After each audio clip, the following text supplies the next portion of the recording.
हाँ, प्रिय छात्रों, गुड मॉर्निंग। आज हम लोग क्लास 10 के विषय जीव विज्ञान पढ़ेंगे, जिसमें एक टॉपिक लिया गया है श्वसन, रेस्पिरेशन। इसके पहले हम लोग पाचन के बारे में पढ़े थे। अब एक टॉपिक लिया गया है श्वसन। श्वसन क्या है, श्वसन के बारे में पढ़ा जाए तो श्वसन एक ऐसी प्रक्रिया है, यहाँ लिखा हुआ है श्वसन एक ऐसी ऑक्सीकरण क्रिया है जिसमें जीव कोशिकाओं में जटिल कार्बनिक पदार्थों का विघटन होने से कार्बन डाइऑक्साइड व जल का उत्पादन होता है तथा जैविक प्रक्रियाओं को संपन्न कराने हेतु ऊर्जा मुक्त होती है। साधारण भाषा में हम लोग कह दें कि श्वसन एक ऐसी प्रक्रिया है जिसमें जीवधारी ऑक्सीजन को ग्रहण करता है और जो ऑक्सीजन को ग्रहण करके ग्लूकोज के ऑक्सीकरण को करके या क्रिया करके ऊर्जा मुक्त कराता है और उसके उत्पाद कार्बन डाइऑक्साइड व जल निकलता है जो अपशिष्ट है, जो शरीर में नहीं रहता है। यहाँ रिएक्शन दिखाया गया है।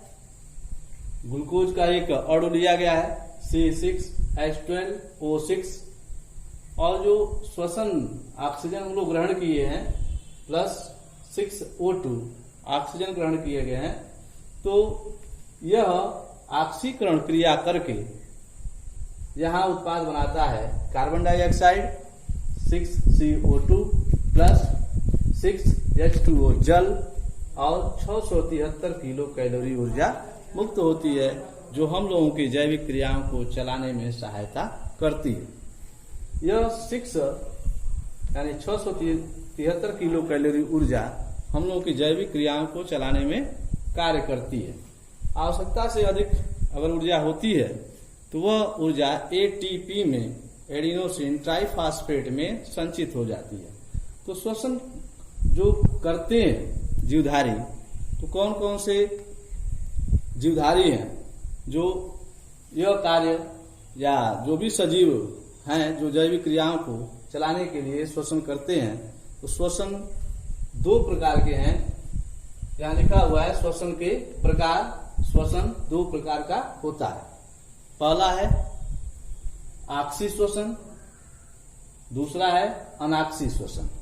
ऑक्सी श्वसन किसे कहते हैं? वे जीवधारी जो ऑक्सीजन की उपस्थिति में श्वसन करते हैं, उस प्रकार के जीवधारी को या उस प्रकार के श्वसन को ऑक्सी श्वसन कहते हैं। जो ऑक्सीजन की उपस्थिति में जीवधारी श्वसन करते हैं, उस प्रकार के जीवधारियों को ऑक्सी जीवधारी या जीव कहते हैं। ऑक्सीजन की उपस्थिति में ऊर्जा ज्यादा निकलती है। यहाँ दिखाया गया है ऑक्सी श्वसन का, जिसमें 673 किलो कैलोरी ऊर्जा मुक्त हो रही है।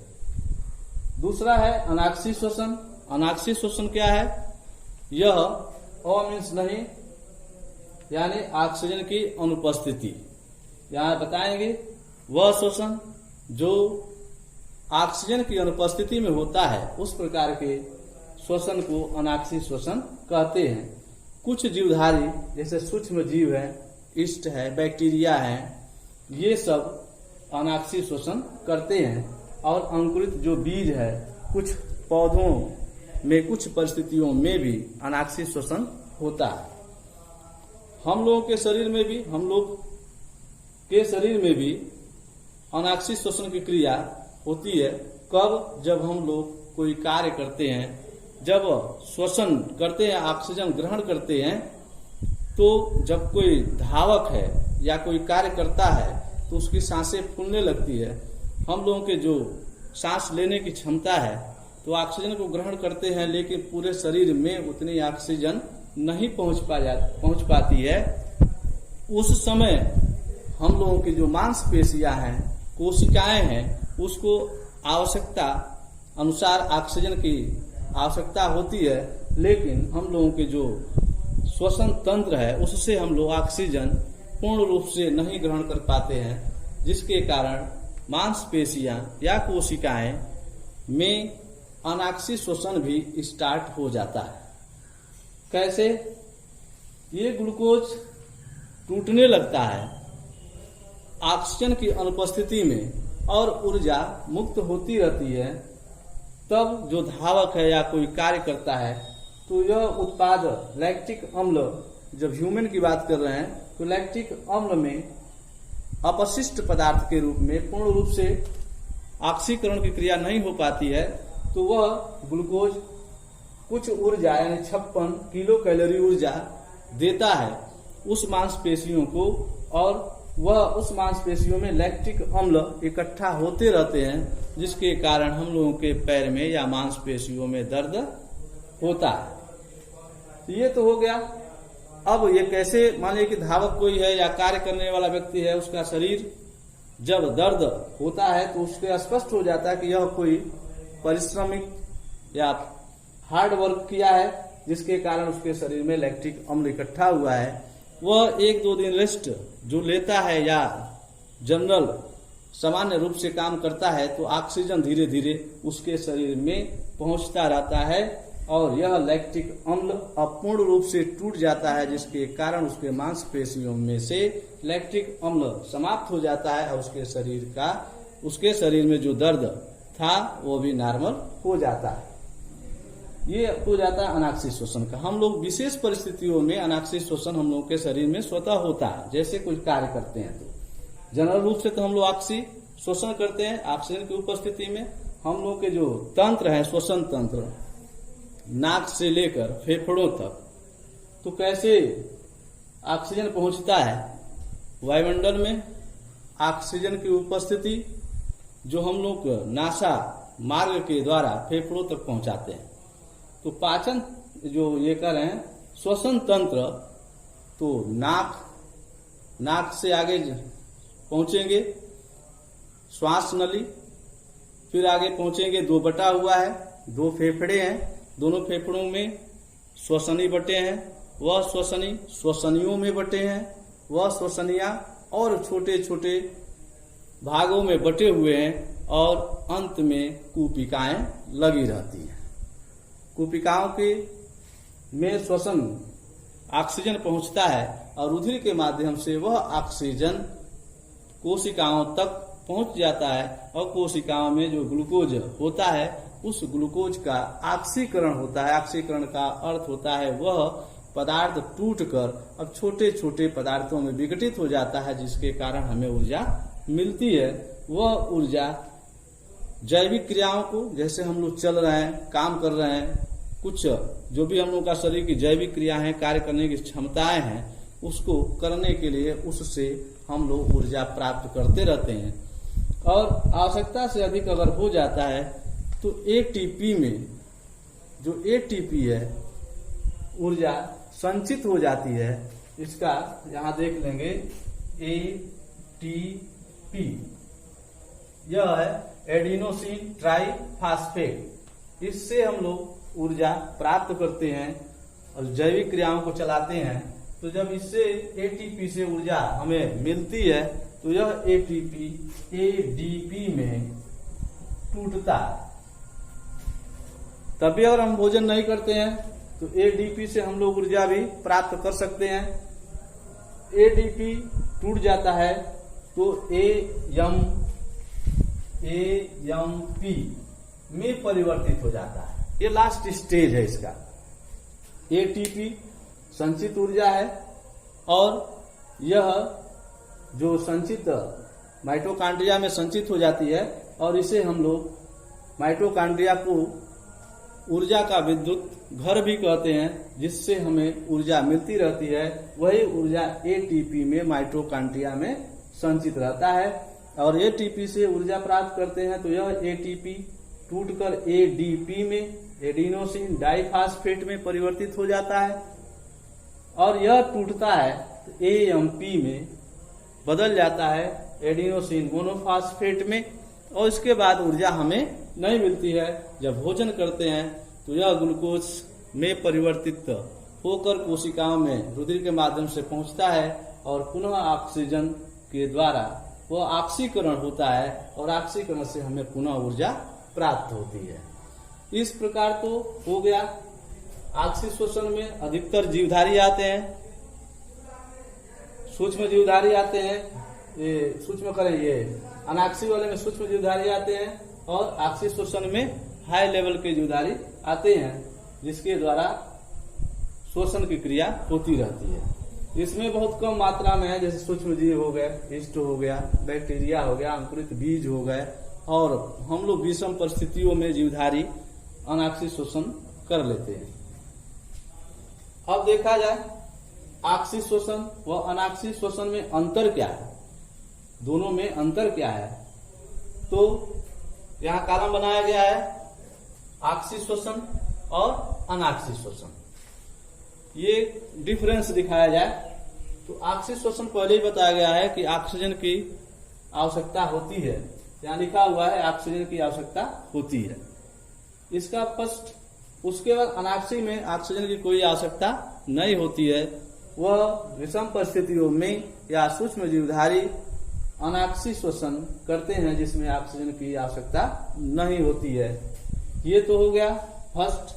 दूसरा, श्वसनीय पदार्थ, जो भी श्वसनीय पदार्थ है, श्वसनीय पदार्थ का अर्थ है जो ग्लूकोज है, C6H12O6 है, तो उसका ऑक्सी शोषण में पूर्ण रूप से ऑक्सीकरण की क्रिया हो जाती है, जिसके कारण हमें ऊर्जा 673 किलो कैलोरी मिल जाती है।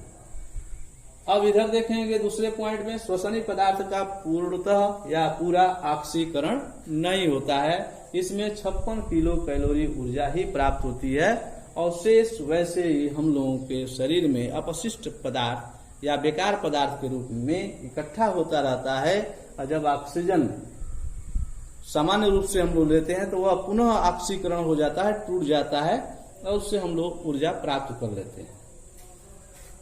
यहाँ तीसरे पॉइंट में कार्बन डाइऑक्साइड यहाँ दिखाया गया है, कार्बन डाइऑक्साइड और जल अंतिम इसका उत्पाद है। ऑक्सी शोषण में कार्बन डाइऑक्साइड व जल अंतिम उत्पाद होते हैं, लेकिन अनाक्सी शोषण में अंतिम उत्पाद कोई कार्बनिक पदार्थ ही, जैसे एल्कोहल, लैक्टिक अम्ल आदि होता है। ये डिफरेंस है इसका, एल्कोहल होगा, लैक्टिक अम्ल होगा, ये डिफरेंस है। चौथा है अधिकतर जीवों में होता है। अधिकतर जीवों के जो हाई लेवल के जीव हैं या अधिकांश जीवों की बात करें तो ज्यादा ऑक्सी शोषण ही अधिकतर जीवों में होता है, लेकिन अनाक्सी शोषण कुछ सूक्ष्म जीव तथा कुछ अन्य जीवों में विशेष परिस्थितियों में होता है। यह स्पष्ट किया गया है अभी। अब आ जाते हैं पांचवें पॉइंट पे। पांचवें पॉइंट का स्पष्ट कर दिया गया है कि ग्लूकोज के एक अणु से, जो ग्लूकोज है यहाँ पे लिखा हुआ है, ग्लूकोज है जो जिसके एक अणु से 673 किलो कैलोरी ऊर्जा मिलती है। अनाक्सी शोषण में उसके कंडीशन में देखा जाए तो यहाँ पे एक ग्लूकोज से 56 किलो कैलोरी ऊर्जा प्राप्त होता है। इस प्रकार हम लोग शोषण के बारे में और इसमें शोषण के प्रकार और ऑक्सी तथा अनाक्सी शोषण में अंतर स्पष्ट कर लिए। बड़े जो हाई लेवल के जीवधारी हैं तो उसको देखा जाए, अभी स्पष्ट किया गया है कि श्वसन तंत्र होता है जिसके माध्यम से हम लोग श्वसन करते हैं। तो हम लोग ह्यूमन के बारे में पढ़ेंगे, लेकिन अभी सूक्ष्म जीवों के बारे में थोड़ा सा देखा जाए। जो छोटे छोटे जीवधारी हैं, एक कोशिकीय जीवधारी के बारे में देखा जाए कैसे ये शोषण करता है। अभी ऑक्सीजन की उपस्थिति में शोषण करता है, जैसे प्रोटोजोआ संघ के जीवधारी हैं, जैसे अमीबा हो गया, पैरामीशियम हो गया, ETC। अमीबा की बात करें, अमीबा कोई आकार नहीं होता है, तो इसमें कोई श्वसन अंग नहीं है, कोई उस तरह का इसके पास अंग नहीं है जिसके द्वारा यह श्वसन करता है। लेकिन अमीबा एक जलीय जंतु है, जल में पाए जाने वाला जंतु है। यह जलीय ऑक्सीजन, जो जल में घुलित ऑक्सीजन व कार्बन डाइऑक्साइड की बात करें हम, तो घुलित अवस्था में जो ऑक्सीजन जल में पाया जाता है, यह अमीबा उस ऑक्सीजन को ग्रहण करता है और ग्रहण करके ऑक्सीकरण की क्रिया के द्वारा ऊर्जा प्राप्त करता है। उसके बदले में कार्बन डाइऑक्साइड अपशिष्ट पदार्थ इसके शरीर में बनता है। तो यह विसरण द्वारा अपने शरीर से कार्बन डाइऑक्साइड को जल में मुक्त करता है। ये तो हो गए सूक्ष्म वाले, ऑक्सी श्वसन की बात कर रहे हैं। आ जाए इधर आगे, फिर थोड़ा सा हाई लेवल में पहुंचे इसके प्रोटोजोआ से एवं पोरीफेरा में देख लेंगे।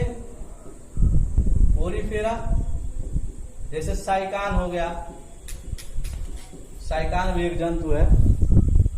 तो साइकान में छिद्र पाए जाते हैं उसके शरीर में, और यह भी जलीय जंतु है जिसके द्वारा ऑक्सीजन घुलित अवस्था में इसके शरीर में जाता है और ऑक्सीकरण क्रिया के उपरांत कार्बन डाइऑक्साइड शरीर से बाहर निकलता है। इस प्रकार यह भी श्वसन करता है। फिर एनीलिडा की बात करेंगे, थोड़ा हाई लेवल पहुंच गए। एनीलिडा जैसे केचुआ हो गया, केचुआ यह भी अपने त्वचा के द्वारा, अलग अलग कंडीशन है, ये केचुआ अपने त्वचा के द्वारा श्वसन करता है। अब आगे बढ़े, फिर मछलियों के बारे में देखा जाए, मत्स्य में आ जाए। मछलियां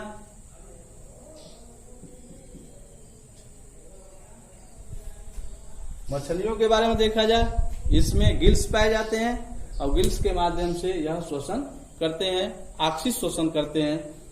अब ह्यूमन के बारे में देखा जाए, ह्यूमन के बारे में, तो ह्यूमन के अंतर्गत श्वसन तंत्र पाए जाते हैं। श्वसन तंत्र का अर्थ होता है कि बहुत से श्वसन अंग आपस में मिलकर एक तंत्र का निर्माण करते हैं, जिसके द्वारा श्वसन की क्रिया होती है, उसे श्वसन तंत्र कहते हैं।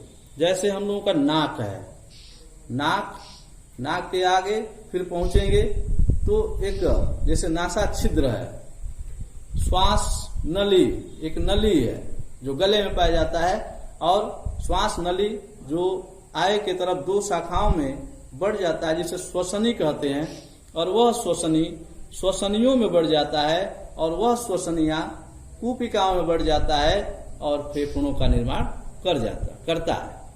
तो फेफड़ों में बहुत सी कूपिकाएं पाई जाती हैं जिसके द्वारा श्वसन होता रहता है। यह तो हो गया जंतुओं के बारे में। अब पेड़ पौधों के बारे में देखा जाए, जंतुओं के बारे में स्पष्ट कर लिया गया, लोअर से लेकर हाई लेवल तक। पौधों के बारे में, पौधे भी तो जीवधारी हैं, पौधे भी जीवधारी हैं, यह भी श्वसन करते हैं।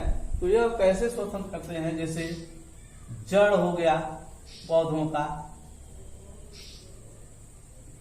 तना हो गया, पत्तियां हो गई। जो जड़ में मूल रोम पाए जाते हैं, मूल रोमों के द्वारा ये पौधे ऑक्सीजन को ग्रहण करते रहते हैं। तो सब वही प्रोसेस है, ग्लूकोज टूटेगा, ऑक्सीकरण की क्रिया होगी और ऊर्जा मुक्त होती है। तो यह पौधे जड़ों के द्वारा, तनों के द्वारा, तनों में वात रंध्र पाए जाते हैं और वायुमंडल से यह तना ऑक्सीजन को ग्रहण करता है और ऑक्सीकरण क्रिया के द्वारा ऊर्जा प्राप्त करता है और अपनी जैविक क्रियाओं को चलाता है। पत्तियों में रंध्र पाया जाता है, रंध्र का अर्थ होता है छिद्र, और यह रंध्र के द्वारा ऑक्सीजन को वायुमंडल से ग्रहण करते रहते हैं। तो यह भी पौधे अपना ऑक्सीजन की उपस्थिति में श्वसन करते रहते हैं। जैसे अभी यहाँ देखेंगे, जड़ की बात किए थे, तो जो किसान होते हैं अपने फील्ड को, खेत को, जिसमें पौधे या फसल लगाए हुए हैं तो उसको गुड़ाई करते हैं, गुड़ाई करते हैं, खेत जोतते हैं, चाहे जैसे भी जो पेड़ पौधे भी लगाए गए हैं तो वहां पे आसपास खुदाई करते हैं ताकि वायुमंडल की वायु इस मृदा तक आसानी से पहुंच सके और जड़ों के माध्यम से यह पौधे श्वसन कर सके, इसलिए वहां की मिट्टी को भुरभुरी बनाई जाती है। इस प्रकार आज हम लोग जंतुओं तथा पौधों के श्वसन के बारे में पढ़े। उसके बाद एक क्रिया आएगा, श्वसन की क्रिया विधि, तो उसको नेक्स्ट वीडियो में बनाया जाएगा। धन्यवाद।